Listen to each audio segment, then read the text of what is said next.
Com estas medidas, cerca de 30 mil estudantes ficam em casa no primeiro dia de aulas depois da paragem do Natal. Os testes a professores e a auxiliares educativos começam amanhã. A medida abrange os concelhos do Funchal, Câmara de Lobos e Ribeira Brava. A prioridade é testar professores e auxiliares educativos de todas as escolas do Funchal, Câmara de Lobos e Ribeira Brava. Cerca de 6 mil pessoas serão submetidas ao teste rápido. As escolas vão reabrindo de forma gradual. Algumas já podem funcionar esta semana. A ideia é, atendendo às circunstâncias específicas em termos de propagação do vírus nestes 3 concelhos, que se possa ter aqui uma radiografia muito mais clara daquilo que é a situação, particularmente ao nível dos funcionários e dos professores de cada escola. Para já, os alunos ficam de fora do rastreio à Covid-19.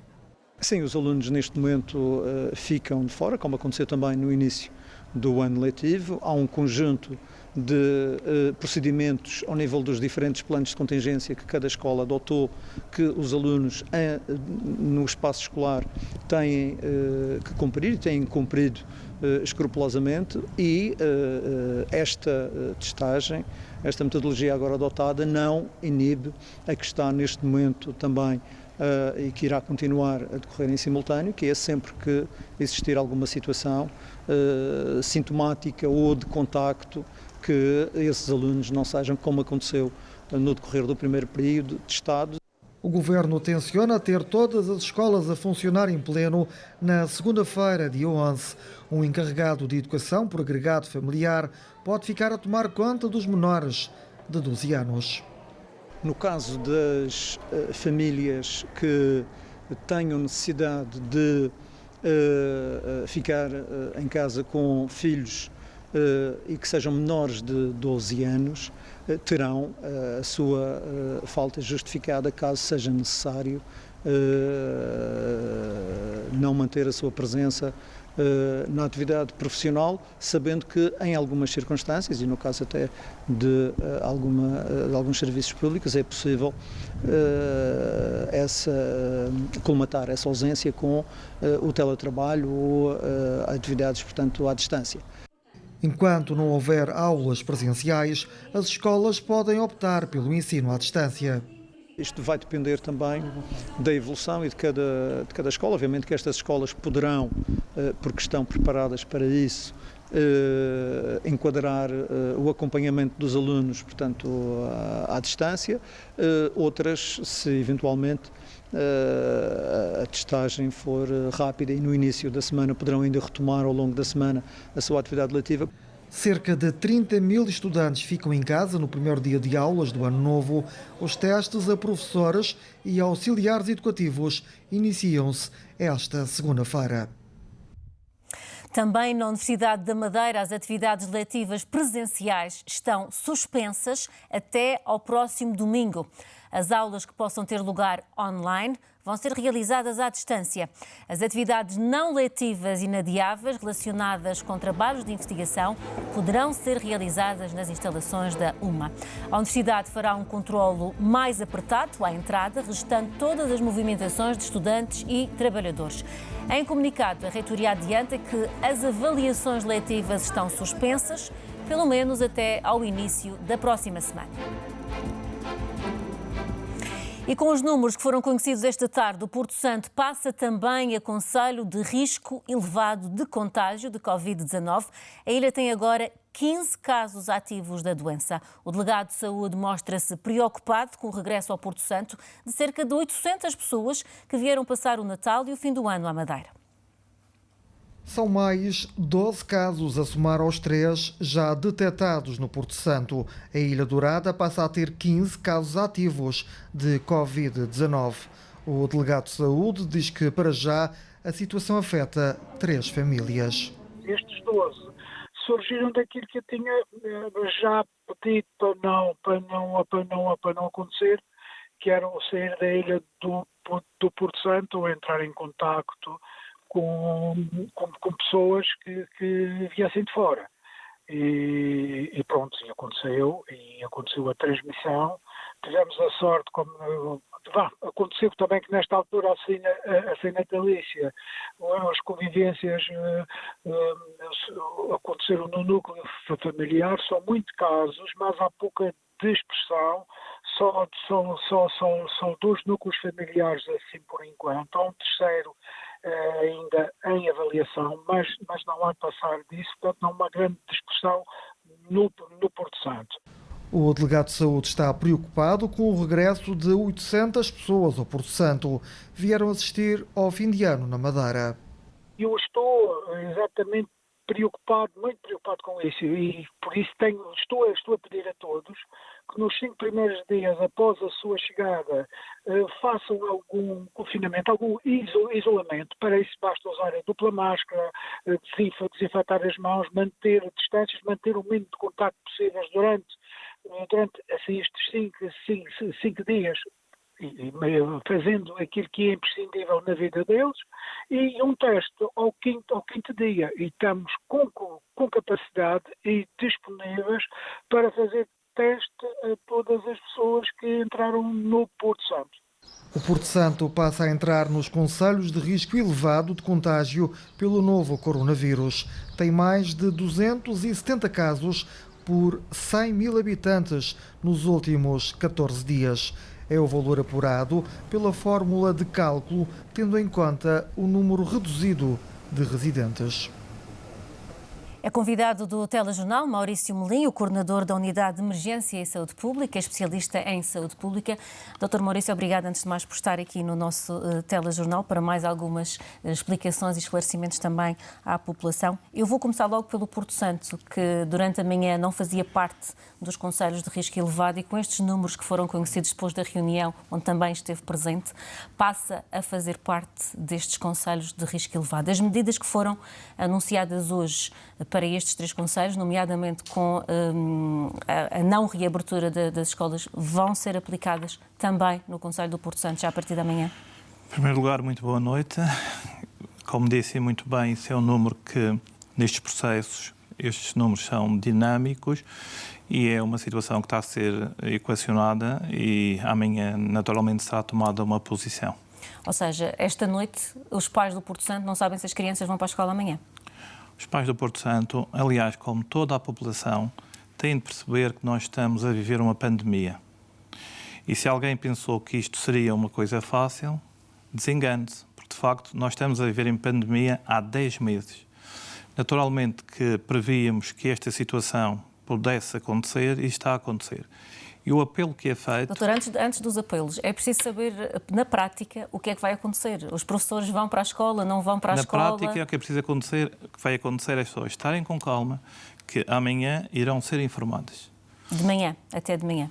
Eu penso que ainda durante a noite e no período da manhã, até porque o Conselho de Governo vai reunir, vão ser tomadas decisões claras e inequívocas. Mas o que é que aconselha a estas pessoas e às crianças? Que deixem os seus filhos amanhã em casa por uma questão de precaução, por exemplo? Não.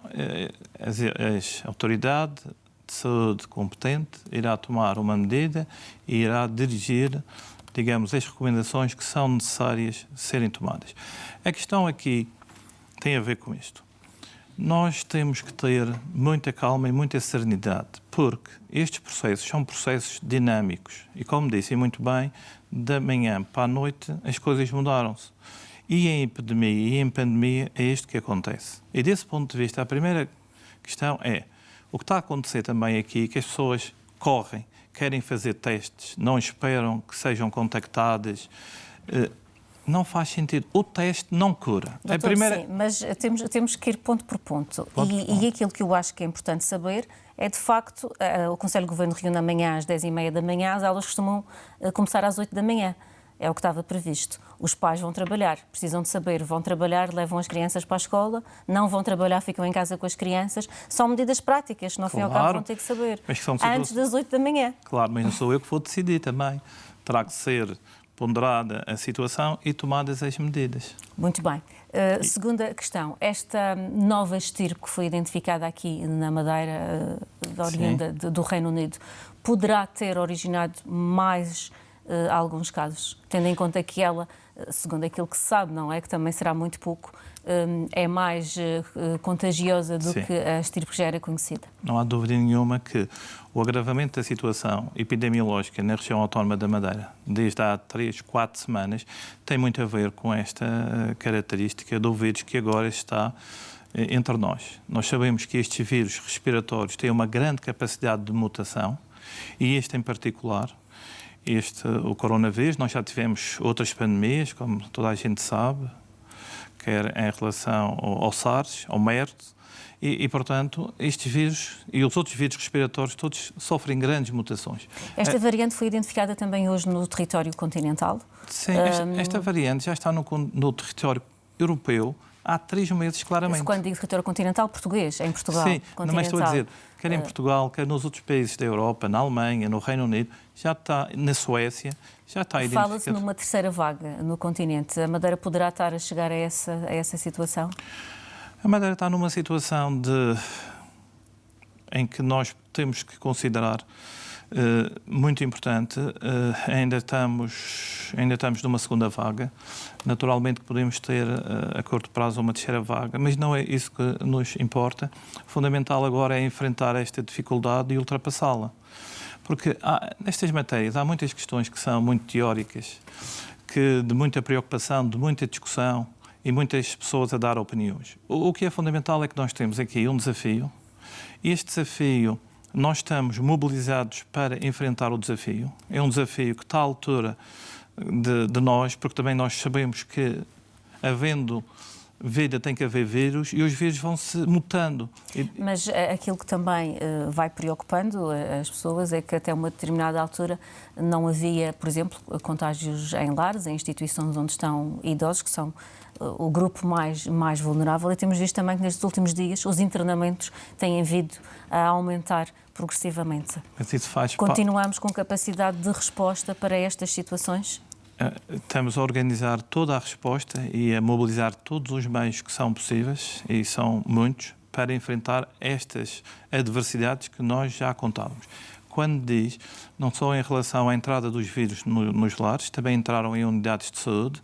Começamos a ver que as pessoas começaram a ficar mais doentes, a precisar, de facto, de tratamento, e isso faz parte desta dinâmica da pandemia, do vírus, e aquilo que se pede é manter medo não resolve esta situação.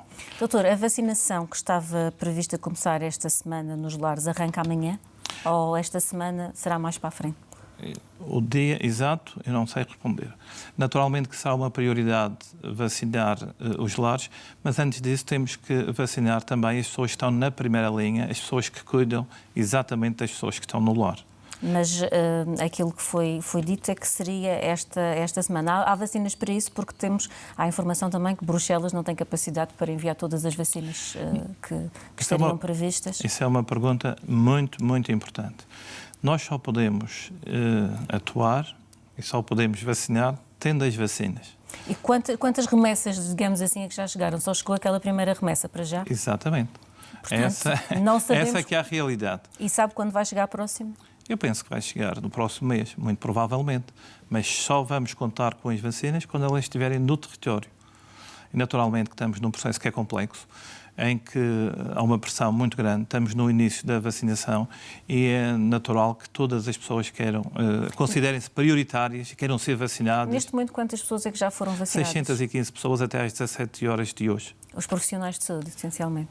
Essencialmente. Médicos e enfermeiros, assistentes operacionais e técnicos de saúde. Em relação aos testes previstos para cerca de 6 mil docentes e não docentes, antes do arranque das escolas nestes 3 concelhos de risco elevado, vão começar a ser feitos amanhã? Sim, amanhã já começam a ser feitos os testes. Como é que será esse processo? As pessoas vão a um determinado sítio, vão ao hospital, alguém vai recolher nas escolas? Como é que está a ser organizada essa situação? Está a ser planeado agora mesmo pelas entidades competentes essa distribuição e vão ser encontrados locais onde as pessoas se vão dirigir para fazerem os testes.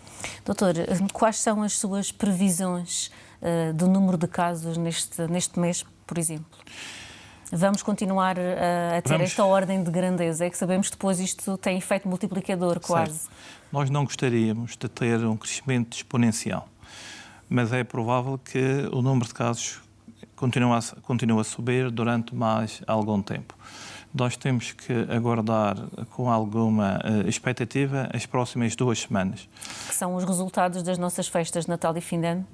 São o resultado, exatamente, das festas de Natal e fim do ano. Pese embora o facto de uma grande parte da população ser cumpridora e também estar, no fundo, a colaborar com as entidades que têm a responsabilidade nesta matéria, nós verificamos que ainda há muita gente que não cumpre. Não podemos generalizar e pensar que as pessoas todas não cumprem. Não. Há pessoas muito celosas, muito cumpridoras, que têm sido fantásticas na colaboração, que têm tido a serenidade e a calma para que nós possamos dar respostas. Porque aquilo que está a acontecer é uma pressão muito grande nos serviços de quererem ter uma resposta imediata, quer pessoas que contactam com outros positivos. A pessoa que contactou com um positivo vai ter que ficar 14 dias em isolamento profilático. Não vale a pena pensar outra coisa, vai ficar em isolamento profilático. O facto de saber se é positivo ou não é positivo não é fundamental saber ao primeiro dia, ao segundo ou ao terceiro, porque muitas das vezes está a acontecer, estamos a fazer testes. Ainda não há resultado. Não há resultado e as pessoas acabam por ficar mais Doutor, tarde infectadas. Continuamos a ter uma situação de transmissão local e não transmissão comunitária ativa? Pois, é assim. E quantas cadeias de transmissão é que temos ao dia de hoje? 54 cadeias ativas. 54, portanto subiram ligeiramente neste primeiro mês do ano, nestes 3 dias. E nós temos muitas situações de cadeias ativas eu estou a falar de mais de 2 pessoas. Temos um grupo de cadeias ativas de 1 pessoa que ainda estão a ser estudadas. Isto é uma questão muito importante que levaria algum tempo e obviamente que num espaço do telejornal é sempre muito difícil e que nós queremos responder a muitas coisas. Esta questão de nós termos transmissão comunitária ativa ou não ter, isto tem a ver com aspectos clássicos, aspectos muito clássicos da saúde pública, diziam que quando não soubesse os links estávamos perante uma transmissão comunitária ativa. E ainda sabemos esses links?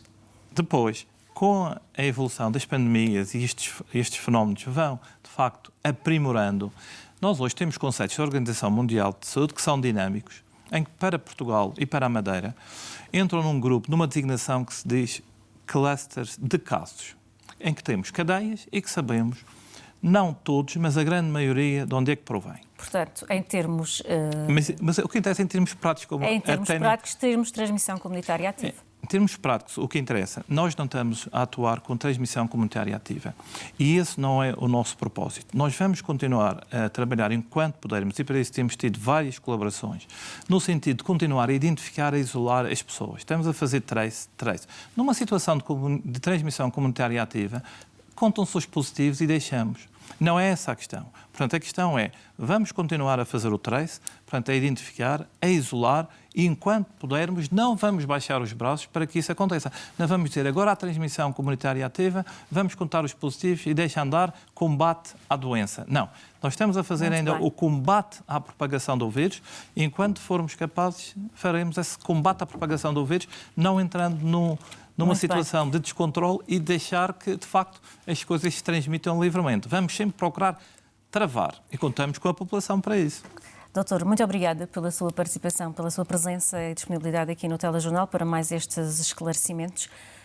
Como aqui dissemos, Funchal, Câmara de Lobos e Ribeira Brava são os concelhos que esta manhã se encontravam em risco elevado de transmissão da Covid. Os comerciantes e a população em geral destes concelhos dizem compreender as novas restrições que foram anunciadas hoje pelo Governo Regional. Na Madeira, recolher obrigatório é entre as 23 horas e as 5 da manhã. A medida entra em vigor na próxima terça-feira, dia 5 de janeiro. Acho mais cedo até. Anda muito à vontade por causa da vacina. Tinha que ser mais cedo. Concorda com esta? Concordo, sim, senhor. Pensa a justificação a quem é o patrão? Não sei. Não concorda? Não é questão de concordar ou não. Concordo que as escolas não abrem. Isso eu concordo, mas as pessoas precisam de trabalhar, porque sem trabalho não temos nada. Trabalha de noite? Eu trabalho aqui e trabalho num outro lado. Tenho 2 trabalhos, ambos aqui no Funchal. Sou de Câmara de Lobos, tenho que ir para aqui.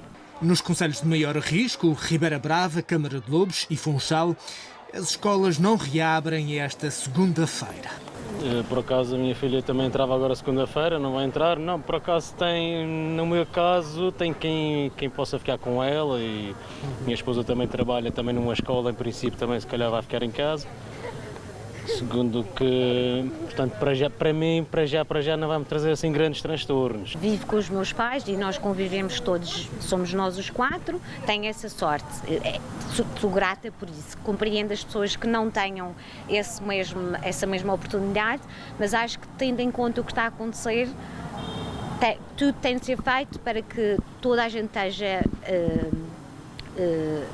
protegida, e se os pais não puderem vir trabalhar porque têm de ficar com os seus filhos, assim o seja. Eu fico na casa da minha avó. Fico na casa da minha irmã. Para vocês acham que é mau a escola não reabrir agora? Eu acho que é bom, porque evita a acumulação de pessoas e enquanto os testes não foram feitos, eu acho que nós assim estamos mais seguros. Primeiro vão testar os professores e os auxiliares de educação para os alunos regressarem até o dia 11 de janeiro aos estabelecimentos de ensino. Na idade dela, de 3 anos, eu penso que eles não vão ser testados, que eu tenha visto, não, é só mesmo os funcionários. Ok. Tem com quem da sala? Sim, vai ficar comigo. Trabalho na escola e sei que estou sofrendo bastante a ver esta desgraça que existe neste mundo. Os bares, restaurantes e a venda de takeaway também levam um novo corte. Encerram às 10h30 da noite. Tínhamos que encerrar às 23. Será meia hora. Poderá fazer alguma diferença porque nós sabemos que o português gosta de comer assim um pouco mais tarde. Se calhar iremos perder algum desse tipo de clientela que neste momento é o essencial.